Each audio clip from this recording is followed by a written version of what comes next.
All right. LDW MMA City is your boy Coach Sheldon Harrison. You're live with the Coach Sheldon Harrison Combat Sports Show live. Okay, guys, it's a video response to my brother Reggie Owens boxing talk. He made a very good video on why Claressa Shields has a 60-40 chance or a 40% chance against Amanda Nunes in an octagon. So now I want you guys to understand, Reggie didn't come on here and say that Claressa is going to go in here and just, she can beat Amanda. He was saying what he said was she's got a very, big chance to win, like a 40% chance. So when you got to listen, because a lot of people don't listen. If he's giving Nunes a 60% chance of winning the octagon, that means more than likely he may think that Amanda Nunes will probably end up winning the matchup. Okay, so we need to get that straight so people start going crazy and losing their underwear and all this other mess. I agree with some of the points he made in this video, and I disagree with a lot of the points he made in this video. We're going to go ahead and we'll have this discussion. This is one of two videos. I'm not at home right now, so what I'll do is I'll make a very detailed video and really break down MMA, boxing. I mean, I'm going to break it down because I think boxers and boxing fans, some of us, we don't understand mixed martial arts. Like, we really don't understand it.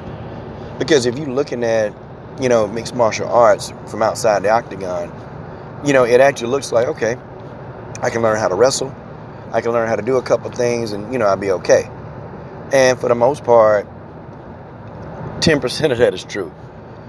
In MMA, you have to understand a lot of things, okay? And I'm gonna talk about the first point. You mentioned, Holly Holm. Yes, Holly Holm was a successful boxer. I mean, I think Holly Holm was at 33-4. Don't hold me to that. I think she had 33 victories as a pro. Her most famous fight was when she was knocked out brutally by Sophie Ann Mathis. Okay? Holly Holm didn't even transition into MMA right away after that. Holly Holm, actually, she went into kickboxing. And what Holly Holm discovered is that the stances in boxing and kickboxing are very different. In fact, Holly Holm had to learn how to strike all over again. See, just because you can strike in boxing, that don't mean your striking or your punches are going to be effective in MMA. It doesn't mean that at all. You have some people that box that come over to MMA, and some of them they are able to translate their power over to MMA. They are, but a lot of these people, they can't do it. You hear a lot of boxers, man, that have been into it, and they shake their head because MMA is a whole nother ball game. It's a whole nother animal. And then from there, Holly Holm, she went from kickboxing, and she went straight to MMA. And it took Holly Holm years, okay? It took Holly years to learn how to do a takedown defense. Holly Holm, still is only a blue belt in jiu-jitsu. And Holly Holm been, working on jiu-jitsu for almost damn near, 8-9 years, okay? Holly Holm been wrestling probably for about 7 years. And she's still only a blue belt in jiu-jitsu. Like, do you know how much work you got to do to actually become a jiu-jitsu black belt? Like, it takes a lot of work. Hell, it takes a lot of work even to become a brown belt. Like, Chris Sopaward been working on jiu-jitsu for damn near, ever since she started MMA. And she's still a brown belt. She's going to be a black belt soon, okay? It's just, jiu-jitsu, people think you go in and you try for a few years and they give you these belts. No, man. There's a lot of things that you got to do for your jiu-jitsu master to even, recommend that you go up in belts. Like, it's a lot. And some of these fighters, they've been doing jiu-jitsu for a decade and they still ain't a black belt. So, what does that tell you of the level of skill that you got to obtain? Holly Holm, has some success in MMA, but we also know that she's been exposed. Excuse me.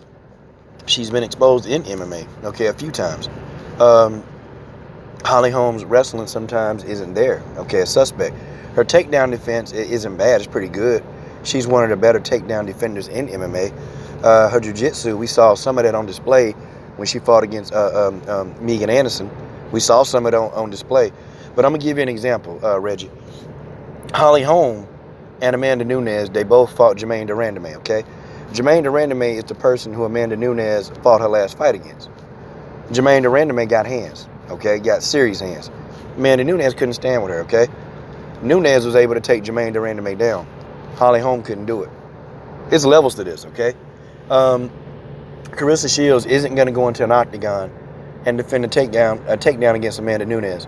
Amanda Nunes has one of the highest takedown percentages in mixed martial arts, bar none. And if you're telling me that a boxer who, don't have a lot of experience in wrestling and MMA grappling, totally different from boxing, okay? You don't have anybody breaking you up in MMA.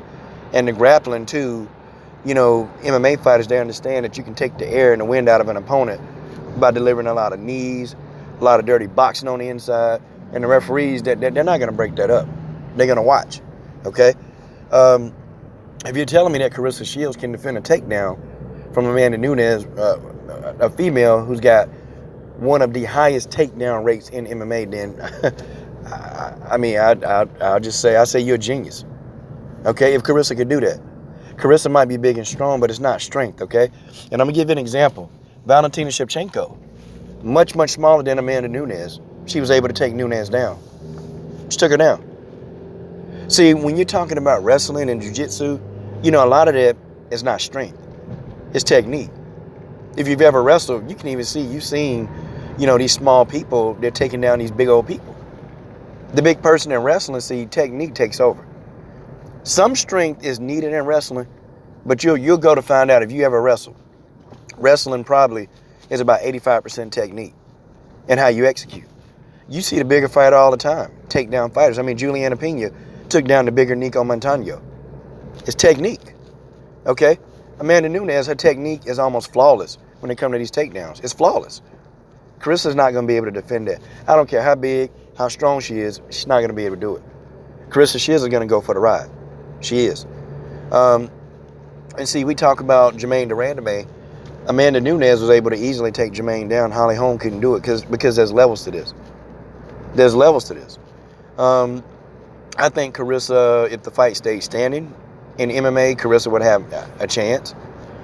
But 9 times out of 10, Amanda Nunes isn't going to allow that. And Amanda is going to sprawl. She's going to take an angle on Claressa, okay? Who, by the way, her mobility in fights, she's got good defense in boxing. But if you look at Claressa don't move a whole lot. Claressa will pivot, and Claressa will be very defensively responsible. And Claressa got, exceptional head movement. Look at the footwork. Amanda Nunes is athletic as hell. She'll cut that octagon off so fast and close Claressa down into space. Get Claressa against the back of that cage. Put Claressa in a clinch. Knee Claressa to death. Take the wind out of Claressa. Get Claressa to the ground. Put her in the armbar submission. That's all she wrote. And that's another thing. Claressa Shields got to learn how to defend submissions.